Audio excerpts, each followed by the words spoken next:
ଗୋଟିଏ ଅବ୍ୟକ୍ତ ଯନ୍ତ୍ରଣାରେ ଛଟପଟ ହେଉଥିଲା ସାହେବ। ସାହେବ ନାୟକ 35 ବର୍ଷର ଜୁଆନ ଭେଣ୍ଡା। ଘରେ ତାର ତିରିଲା ପଳାଶ, ସାନ ସାନ ଦୁଇଟି ପୁଅ ବବୁଲ ଟୁବୁଲ। ବୁଢ଼ା ବାପ ହାକିମ ନାୟକ, ମା ସାରି ନାୟକକୁ ମିଶାଇ 6 ପ୍ରାଣୀ କୁଟୁମ୍ବ। ଆଜିକି 15 ଦିନ ହେବ ମାକୁ ଜ୍ୱର। ବାପାଙ୍କ ଧଇଁ କାଶଟା ମାସେ ହେଲାଣି ବାହାରି ପଡ଼ିଛି ଯେ ସେ ରାତି ସାରା କାଶି କାଶି ବେଦମ୍ ହେଉଛନ୍ତି। ପଳାଶ ପେଟରେ 5 ମାସର ଛୁଆକୁ ଧରି କାମ କରି କରି ନୟାନ୍ତ ହେଉଛି। କାହାରି ପାଇଁ କିଛି କରିପାରୁନି। ସାହେବ ଯେଉଁ ଠିକାଦାର ପାଖରେ କାମ କରେ, ସିଏ ଯାଇଛି ସହରକୁ ଟଙ୍କା ଆଣିବାକୁ। ଏଠାରେ କୁଲି ସର୍ଦ୍ଦାର କହୁଛି କ'ଣ ଗୋଟାଏ ବିଲ୍ ପାସ୍ ହେବ, ତାପରେ ଟଙ୍କା ମିଳିବ ଠିକାଦାରକୁ। କେବେ ମିଳିବ କିଏ ଜାଣେ। ହପ୍ତାକୁ ହପ୍ତା ମଜୁରୀ ମିଳେ ସାହେବକୁ। ସେଇଥିରେ ତାର ଘର ଚଳେ। ଏବେ 2-3 ସପ୍ତାହ ହେଲାଣି ମଜୁରୀ ମିଳିବାକୁ ନାହିଁ। ଖଟିଖିଆ ମଣିଷର ତ କାନ୍ଧ ଅଲଗୁଣି, ପେଟ ଅମାର। ଆଉ କୋଉଠି କ'ଣ ଅଛି ଯେ ସିଏ ଘର ଚଳେଇବ। ମା ଯୋଉ ଆମ୍ବ ଟାକୁଆରୁ କୋଇଲି କାଢ଼ି ତାକୁ ଶୁଖାଇ ଚୂନା କରି ରଖିଥିଲା, ସେଇଆକୁ ଜାଉ କରି ଖାଉଛନ୍ତି ସମସ୍ତେ। ଛୁଆ ଦୁଇଟା ଖାଲି କ'ଣ ଖାଇବେ ବୋଲି ଡହଳ ବିକଳ ହେଉଛନ୍ତି। ସେମାନଙ୍କୁ ଚାହିଁ ମୁହଁ ଶୁଖି ଯାଉଛି ପଳାଶର। ସେ ନିଜେ ଟିକେ ଭଲ ମନ୍ଦ ଖାଇବାକୁ ଇଚ୍ଛା ଥିଲେ ବି ମନକୁ ମାରି ରହୁଛି। ମାର ଜରୁଆ ପାଟିକୁ କିଛି ଭଲ ଲାଗୁନି। ସିଏ ବି ପିଲାଙ୍କ ମୁହଁକୁ ଚାହିଁ ଚୁପ୍ ରହୁଛି। ବାପା ଜୁଡ଼ୁ ଜୁଡ଼ୁ କରି ଚାହିଁ ରହୁଛି। ଅସହାୟତାର ଦୀର୍ଘଶ୍ୱାସ ଛାଡ଼ୁଛି ରହି ରହି। ଖୁବ୍ ଅସହାୟ ଲାଗୁଛି ସାହେବକୁ। କାନ୍ଦିବାକୁ ଇଚ୍ଛା ହେଉଛି ବୁକୁ ଫଟେଇ। ଦିନ ଥିଲା ଯେତେବେଳେ ତା ବାପା ମା ଜଙ୍ଗଲରୁ ଶାଳପତ୍ର, ଛତୁ ମହୁଲ ସଂଗ୍ରହ କରି ଆଣୁଥିଲେ, ଆଉ ସାହେବ ତା ଭଉଣୀ ରୁକ୍ମଣୀ ସାଙ୍ଗରେ ସେ ସବୁ ଜିନିଷକୁ ନେଇ ଗାଁ ହାଟରେ ବିକ୍ରି କରି ଖୁବ୍ ପଇସା କମେଇ ଆଣୁଥିଲା। ସେଥିରେ ହାଟ ସଉଦା ହୋଇ ସାରି ଆହୁରି 2 ପଇସା ବଳି ପଡ଼ୁଥିଲା। ସେତକ ଆଣି ମା ହାତରେ ଦେଲା ବେଳକୁ ମାର ମୁହଁରେ ଯେଉଁ ଖୁସିର ଚନ୍ଦ୍ର ଉଦିଆ ହସ ଟିକକ ଉପୁଡ଼ି ଉଠୁଥିଲା, ସେଇ ଖୁସି 15 ବର୍ଷର ପୁଅ ସାହେବକୁ କାଠିଏ ବଳ ଦେଉଥିଲା ଆହୁରି ଅଧିକ କାମ କରିବାକୁ। ସେ ହାଟରେ ବେପାରୀମାନଙ୍କର ଛୋଟ ଛୋଟ କାମ, ଯେମିତିକି ଟିକିଏ ପାଣି କି ଚା ଆଣିବା, ଛୋଟ ଛୋଟ ବୋଝ ଉଠାଇ ଦେବା ଇତ୍ୟାଦି କାମ କରି ଆଉ 2 ପଇସା ଅଧିକ ରୋଜଗାର କରି ଆଣୁଥିଲା। ବାଟରେ ଭାଇ ଭଉଣୀ ମିଠେଇ ଖାଉଥିଲେ। ଭଉଣୀ ପାଇଁ ନାଲି ଫିତା, ନଖପାଲିସ କିଣି ଆଣୁଥିଲେ। କେତେ ଖୁସିରେ ଆଶୀର୍ବାଦ କରି କହୁଥିଲା ମା, ମୋ ପୁଅ ସତ ସତିକା ସାହେବ ହେବ ଦିନେ। ଦୂରରେ ଥାଇ ଅଦୃଶ୍ୟ ଭବିଷ୍ୟତର ଆନନ୍ଦରେ ଉଜଳି ଉଠୁଥିଲା ବାପାର ମୁହଁ। ହେଲେ କିଏ ଜାଣିଥିଲା ଦିନେ ସେମାନଙ୍କୁ ଏମିତି ଅବସ୍ଥାରେ ଦିନ କାଟିବାକୁ ପଡ଼ିବ ବୋଲି। ତାଙ୍କର ଏବଂ ତାଙ୍କରି ଭଳିଆ ଅନେକ ପରିବାରର ଦୁର୍ଭାଗ୍ୟର ଦିନ ଆରମ୍ଭ ହୋଇଥିଲା ସେଇଦିନ। ଯେଉଁଦିନ ସରକାର ତାଙ୍କ ଗାଁ ପାଖ ଜଙ୍ଗଲକୁ ନିଲାମରେ ଦେଇଦେଲେ ସହରୀ ବେପାରୀମାନଙ୍କୁ। ସେମାନଙ୍କୁ ମନା କରି ଦିଆଗଲା। ସେଇ ଦିନଠାରୁ ସେମାନେ ଜଙ୍ଗଲକୁ ଯାଇ ନିଜ ଇଚ୍ଛାରେ ତୋଳି ପାରିବେନି ମହୁଲ, ଶାଳପତ୍ର, ସଂଗ୍ରହ କରି ପାରିବେନି ଝୁଣା, ମହୁ କି ଛତୁ। ଯେଉଁ ଠିକାଦାର ଜଙ୍ଗଲକୁ ନିଲାମ ଧରିଛି, କେବଳ ସିଏ କିମ୍ବା ତାର ଲୋକ ହିଁ ସେ ସବୁ ନେଇପାରିବେ। ସେଦିନ ସାହେବ ଭାବିଥିଲା, ଜଙ୍ଗଲ ତ ସେମାନଙ୍କର ମା। କାହିଁ କୋଉକାଳୁ ତା ବାପ ଗୋସି ବାପ ଅମଳରୁ ସେମାନଙ୍କୁ ସେଇ ଜଙ୍ଗଲ ହିଁ ପାଳି ଆସିଛି। ତା କାଠପତ୍ର, ଝୁଣା, ମହୁ, ମହୁଲ ଇତ୍ୟାଦି ଦେଇ। ତାଙ୍କ ଭଳିଆ ଜମିହୀନ ଲୋକ ମାନଙ୍କର ଭାତହାଣ୍ଡି ହେଲା ଜଙ୍ଗଲ। ସରକାରଟା କିଏ ତାଙ୍କୁ ତାଙ୍କର ମା ଠାରୁ ଅଲଗା କରିବା ପାଇଁ, ତାଙ୍କଠାରୁ ତାଙ୍କର ଅଧିକାର ଛଡ଼ାଇ ନେବା ପାଇଁ। ତାର ଛୋଟ ମୁଣ୍ଡରେ କିଛି ବି ପଶୁନଥିଲା। ଧୀରେ ଧୀରେ ତାଙ୍କର ଗାଁରେ ସହରୀ ଲୋକଙ୍କ ଭିଡ଼ ବଢ଼ିଲା। ବଡ଼ ଠିକାଦାର ଠାରୁ ଛୋଟ ଠିକାଦାର, ଛୋଟ ଠିକାଦାରମାନଙ୍କ ଠାରୁ ଗାଁର ମାମଲତକାରଙ୍କ ହାତରେ ରହିଲା ଜଙ୍ଗଲର ମାଲିକାନା। ଆଉ ବାପା ଭଳିଆ ଲୋକମାନେ ଦିନ ମଜୁରିଆ ସାଜି ଜଙ୍ଗଲକୁ ଗଲେ। ଶାଳପତ୍ର, ମହୁଲ, ଝୁଣା, ମହୁ ସଂଗ୍ରହ କରି ସନ୍ଧ୍ୟାବେଳେ ସେ ସବୁ ଜିନିଷକୁ ସର୍ଦ୍ଦାର ହାତରେ ସମର୍ପି ଦେବା ଲାଗି ଯାହା ମଜୁରୀ ମିଳୁଥିଲା ତାହା ପାଟିକୁ ଆଣ୍ଟିଲେ ପେଟକୁ ଅଣ୍ଟୁ ନଥିଲା। ମାଂସାଶୀ ସହରୀ ଲୋକଙ୍କ ଭୋକିଲା ଆଖି ପଡ଼ିଲା ଜଙ୍ଗଲୀ ତିରିଲାଙ୍କ ଉପରେ। ପେଟର ଭୋକକୁ ଶାନ୍ତ କରିବାକୁ କେହି କେହି ସ୍ୱେଚ୍ଛାକୃତ ଭାବରେ ସେମାନଙ୍କର ଦେହର ଭୋକକୁ ମେଣ୍ଟାଉଥିଲେ ତ ଆଉ କିଏ ସେମାନଙ୍କ କବଳରୁ ରକ୍ଷା ପାଇବା ଲାଗି ତା ମା ଭଳି ଜଙ୍ଗଲ ଯିବା ବନ୍ଦ କରିଦେଇଥିଲେ। ଏମିତି ଦୁଃଖ କଷ୍ଟରେ ଜୀବନ କଟୁଥିଲା ବେଳେ ଦିନେ ଗୋଟିଏ ଗଛରେ ଚଢ଼ି ମହୁ ଫେଣା କାଢ଼ିବା ସମୟରେ ମହୁମାଛିଙ୍କ ଆକ୍ରମଣର ଶିକାର ହୋଇ ଗଛରୁ ପଡ଼ି ଅଣ୍ଟା ଭାଙ୍ଗିଗଲା ବାପାର। ଗାଁ ବୈଦ ଯେତେ ଚିକିତ୍ସା କଲେ ବି ଆଉ ଅଣ୍ଟା ସଳଖି ଠିଆ ହେଲା ନାହିଁ ବାପା। ସେଇ ଦିନରୁ ଘରର ସବୁ ଦାୟିତ୍ୱ ନେଇ ବାପାର ମଜୁରୀ ଖଟିବାକୁ ଗଲା 18 ବର୍ଷର ଜୱାନ ସାହେବ। ସେଇ ଦିନଠାରୁ ଖଟୁଛି ତ ଖଟୁଛି। ଭଉଣୀର ବାହାଘର, ନିଜ ବାହାଘର, ବାପା ମାଙ୍କର ଦେହପା ସବୁ କରିଛି, ହେଲେ ପଇସାଟିଏ ସଞ୍ଚି ପାରିନି। ଯାହା କମେଇଛି ସବୁ ଘର ଖର୍ଚ୍ଚରେ ଆଉ ସାହୁକାରର ଦେଣା ଶୁଣିବାରେ ଯାଇଛି। ଆଜି ତା ହାତରେ କାଣି କଉଡ଼ିଟିଏ ନାହିଁ। ଗୋଟିଏ ଗଛମୂଳେ ଏମିତି ଭାବି ଭାବି ବସିଛି। ନିଜ କାନ୍ଧରେ କାହାର ମୃଦୁ ସ୍ପର୍ଶ ପାଇ ଚମକି ଉଠିଲା ସାହେବ। ଦେଖିଲା ତା ପଛରେ ଠିଆ ହୋଇଛନ୍ତି ପାଖ ଗାଁ ଦଣ୍ଡପଦର ଗିର୍ଜାର ଫାଦର ଜୋସେଫ। ଆଗରୁ କେତେଥର ଗାଁ ରାସ୍ତାରେ ଯିବା ଆସିବା ବେଳେ ତାଙ୍କୁ ଭେଟିଛି ସାହେବ। ଖୁବ୍ ଅମାୟିକ ଭଦ୍ରଲୋକ ଜଣେ। ଦେଖାହେଲେ ଭଲମନ୍ଦ ପଚାରି ବୁଝିଥାନ୍ତି। କେତେଥର କହିଛନ୍ତି ତା ବାପା ମାଙ୍କୁ ଆଣି ଗିର୍ଜାରେ ଥିବା ମେଡ଼ିକାଲରେ ମାଗଣା ଚିକିତ୍ସା କରେଇ ନେବାକୁ, ହେଲେ ଗାଁ ଲୋକଙ୍କ ଭୟରେ ସେ କେବେ ଯାଇପାରେନି। ଅନେକ ଦିନ ଧରି ସେ ଶୁଣି ଆସିଛି ଯେ ଫାଦର କୁଆଡ଼େ ଏମିତି ମାଗଣା ଚିକିତ୍ସା, ମାଗଣା ଔଷଧ ଆଉ ମାଗଣା ଶିକ୍ଷାର ମୋହ ଦେଖାଇ ଗରିବ ନିରୀହ ଲୋକଙ୍କୁ ଗିର୍ଜାକୁ ଡାକି ନିଅନ୍ତି। ଆଉ ସେଠି ଥିବା ତାଙ୍କର ସହଯୋଗୀମାନେ ତାଙ୍କୁ ପ୍ରଲୋଭିତ କରି ଧର୍ମାନ୍ତର କରି ଖ୍ରୀଷ୍ଟିଆନ କରିଦିଅନ୍ତି। ସେଇଥିପାଇଁ ଗାଁ ଲୋକଙ୍କର ଖୁବ୍ ଅସନ୍ତୋଷ ଫାଦର ଜୋସେଫଙ୍କ ଉପରେ। ତାକୁ ସ୍ନେହରେ ଆଉଁସି ଦେଇ ଫାଦର ଜୋସେଫ କହିଲେ, ଏଠାରେ ଏମିତି ମନ ଦୁଃଖ କରି କାହିଁକି ବସିଛ ସାହେବ? କ'ଣ ହୋଇଛି ତୁମର? ମୁଁ ତମର ବାପା ବୟସର ହେବି। ତମେ ମୋ ପୁଅ ଭଳିଆ। ତମର ଦୁଃଖ କଥା କହିଲେ ହୁଏତ ମୁଁ ତମକୁ କିଛି ସାହାଯ୍ୟ କରି ପାରିବି। ସବୁଆଡ଼ୁ ହତାଶ ହୋଇ ବସିଥିବା ସାହେବକୁ ବଞ୍ଚିବା ଲାଗି ସାହାରାଟିଏ ମିଳିଗଲା ଯେମିତି। ଫାଦର ଜୋସେଫଙ୍କ ଦୁଇପଦ ସମବେଦନାର କଥା ଶୁଣି ସାହେବର ଧୈର୍ଯ୍ୟର ବନ୍ଧ ଭାଙ୍ଗି ପଡ଼ିଲା। ସେ ଭ ଭ ହୋଇ କାନ୍ଦି କାନ୍ଦି ସବୁ କଥା କହିଗଲା ତାଙ୍କୁ। ସବୁ ଶୁଣିସାରି ଫାଦର ଜୋସେଫ ତଳୁ ଉଠାଇ ଆଣି ଛାତିରେ ଚାପି ଧରିଲେ ତାକୁ। ତାର ପିଠି ଥାପୁଡ଼ାଇ ସାନ୍ତ୍ୱନା ଦେଲେ ତାକୁ। ପକେଟରୁ କାଢ଼ି 2ଟି 500 ଟଙ୍କାର ନୋଟ ଗୁଞ୍ଜିଦେଲେ ତା ହାତରେ। କହିଲେ, ଯା ଆଗ ଛୁଆମାନଙ୍କୁ କ'ଣ ଖାଇବାକୁ ଦେ। କାଲି ମାଙ୍କୁ ଆଣି ଆମ ଡାକ୍ତରଖାନାରେ ଦେଖାଇ ଔଷଧପତ୍ର ନେଇଯିବୁ। ସାହେବ କୃତ୍ୟ ହୋଇ ଚାହିଁଥିଲା ଫାଦରଙ୍କ ମୁହଁକୁ। ଆରେ ଶୀଘ୍ର ଯା, ବର୍ଷା ମାଡ଼ି ଆସିଲାଣି କହି ଫାଦର ଜୋସେଫ ଲମ୍ବା ଲମ୍ବା ପାହୁଣ୍ଡ ପକେଇ ଆଗେଇ ଯାଉଥିଲେ ଗିର୍ଜା ଆଡ଼କୁ ଯାଇଥିବା ରାସ୍ତାରେ।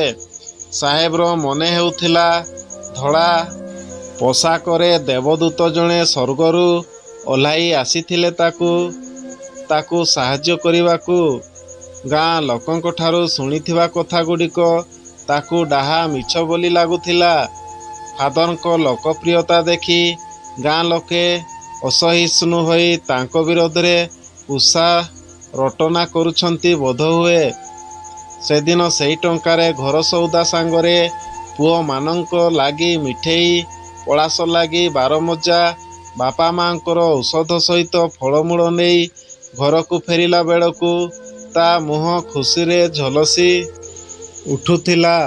ତା ହାତରେ ଏତେଗୁଡ଼ାଏ ଜିନିଷ ଦେଖି ସେଇ ଖୁସି ସଞ୍ଚରି ଯାଇଥିଲା ଘରର ସବୁ ସଦସ୍ୟଙ୍କ ମୁହଁକୁ।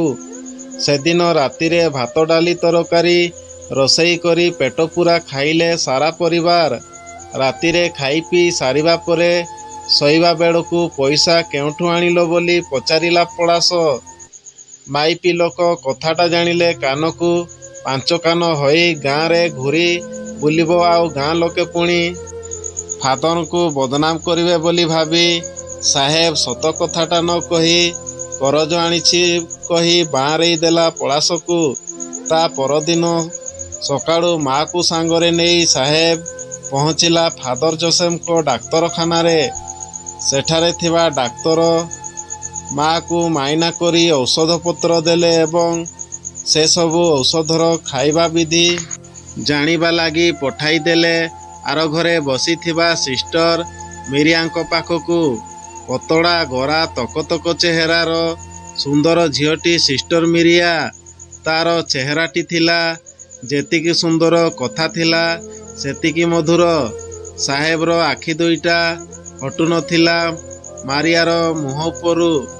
ମାର ଔଷଧ ଆଣିଲା ପରେ ସେ କୃତଜ୍ଞତା ଜଣାଇବାକୁ ଯାଇଥିଲା ଫାଦରଙ୍କ ପାଖକୁ। ମୁଣ୍ଡ ନୁଆଁଇ ପ୍ରଣାମ ଜଣାଇଲା ଏବଂ ମଜୁରୀ ମିଳିବା ପରେ ସେ ତାଙ୍କ ଦେଇଥିବା ଟଙ୍କା ଖୁବ୍ ଶୀଘ୍ର ଫେରାଇ ଦେବ ବୋଲି କହିଲା।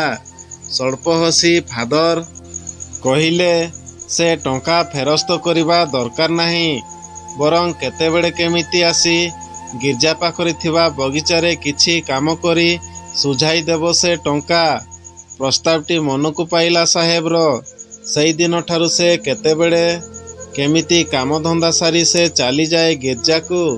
ଫାଦର ଜୋସେଫ ଯାହା କାମ କରିବାକୁ କୁହନ୍ତି କରିଦେଇ ଆସେ। ମଝିରେ ମଝିରେ ଆସି କାମ ଦେଖି ଯାଆନ୍ତି ସିଷ୍ଟର ମାରିଆ। ତାଙ୍କର ହସଟି ଦେଖି ସାହେବ ଆତ୍ମବିସ୍ମୃତ ହୁଏ। ତାର ସବୁ କ୍ଳାନ୍ତି ମେଣ୍ଟିଯାଏ। ଘରେ କିନ୍ତୁ ଏଠିକି ଆସିବା କଥା କାହାକୁ ଜଣାଉ ନଥାଏ ସେ। କେମିତି ଗୋଟାଏ ମୋହ ଆବରି ବସିଥାଏ ତାକୁ। ଦିନେ ଯଦି ସେଠିକି ନ ଆସିପାରେ ଖୁବ୍ ଛଟପଟ ହୁଏ। ରାତିରେ ନିଦ ହୁଏ ନାହିଁ ତାକୁ। ସିଷ୍ଟର ମାରିଆଙ୍କ ହସ ହସ ମୁହଁଟି ସବୁବେଳେ ନାଚିଯାଏ ତା ଆଖିରେ। ଧୀରେ ଧୀରେ ଗିର୍ଜାକୁ ଆସିବା ବଢ଼ି ଚାଲିଥିଲା ସାହେବର। ତା ସହିତ ଘରକୁ ଫେରିବାର ସମୟ ବି। ସବୁବେଳେ କେମିତି ଗୋଟାଏ ଅନ୍ୟମନସ୍କ ହୋଇ ରହୁଥିଲା ସେ। ଏବେ ଆଉ ପଇସା ପତ୍ରର ସେମିତି ଅଭାବ ନଥିଲା ତାର। ତାର ଏଇ ପରିବର୍ତ୍ତନକୁ ଠିକ୍ ଲକ୍ଷ୍ୟ କରିଥିଲା ପଳାଶ। ଆଗରୁ ଦୁଃଖୀ ଦୁଃଖୀ ହୋଇ ରହୁଥିବା ସାହେବ ଏବେ ଖୁବ୍ ପ୍ରଫୁଲ୍ଲ ରହୁଥିଲା। ବାପା ମାଙ୍କର ଔଷଧପତ୍ର, ଲୁଗାପଟା, ପିଲାମାନଙ୍କ ପାଇଁ ଖେଳନା, ତା ପାଇଁ ଭଲ ଭଲ ଖାଇବା ଜିନିଷ ସବୁ କିଣି ଆଣୁଥିଲା। ଆଗକୁ ଆହୁରି ପଇସା ଆଣିବ। ତାକୁ ରାଣୀ ଭଳିଆ ରଖିବ। ପିଲାଙ୍କୁ ଭଲ ସ୍କୁଲରେ ପଢ଼େଇ ବଡ଼ ମଣିଷ କରିବ। ନିଜ ଭଳିଆ ମୂଲିଆ ହେବାକୁ ଦେବନି, ଇତ୍ୟାଦି ଇତ୍ୟାଦି ବହୁତ କଥା ପଳାଶକୁ କହୁଥିଲା ସାହେବ। ପଳାଶକୁ ଲାଗୁଥିଲା ସାହେବ କିଛି ଭୁଲ କାମ କରୁଛି। ନିଶ୍ଚିତ ନ ହେଲେ ଏତେ ପଇସା ତା ପାଖକୁ ଆସୁଛି କୁଆଡ଼ୁ? କିଛି କଥା ପଚାରିଲା ବେଳକୁ କଥା ବାଆଁରାଇ ଦେଇ ଉଠି ବାହାରକୁ ଚାଲି ଯାଉଛି। ଆଜିକାଲି ତା ପାଖରେ ବି ଆଗ ଭଳିଆ ନସର ପସର ହେଉନାହିଁ ସେ। କାମ କରି ହାଲିଆ ହୋଇପଡ଼ି ଆସୁଛି ଯେ ପିଲାମାନଙ୍କ ପାଖରେ ଜାକିଜୁକି ହୋଇ ଶୋଇପଡ଼ୁଛି। ବୋଧହୁଏ ଗର୍ଭବତୀ ପଳାଶକୁ ବିଶ୍ରାମ ଦେବାକୁ ଚାହୁଁଛି ସାହେବ। ବିଚରା ମରଦଟା ଉପରେ ଦୟା ହେଲା ପଳାଶର। ଦୁଇ ପୁଅଙ୍କ ମଝିରେ କୁଙ୍କୁରି କାଙ୍କୁରି ହୋଇ ଶୋଇପଡ଼ିଥିବା ସାହେବକୁ ଅନେକ ଦିନ ହେବ ଟିକିଏ ଘଷି ମୋଡ଼ି ଦେଇ ପାରିନି ସେ। ଆହା, କେତେ ଖଟୁଛି ମରଦଟା ତା ପାଇଁ, ତା ପିଲାଙ୍କ ପାଇଁ ସିନା। ସାହେବର ଗୋଡ଼ ତଳେ ବସିପଡ଼ି ତାର ପାଦ ଦୁଇଟି ଧରି ଆଉଁସିବାକୁ ଆରମ୍ଭ କଲା। ପାଦରୁ ଅଣ୍ଟା, ଅଣ୍ଟାରୁ ପିଠି ଏମିତି ଆଉଁସି ଆଉଁସି ହାତ ମାରିଲା ତାର ଛାତିରେ।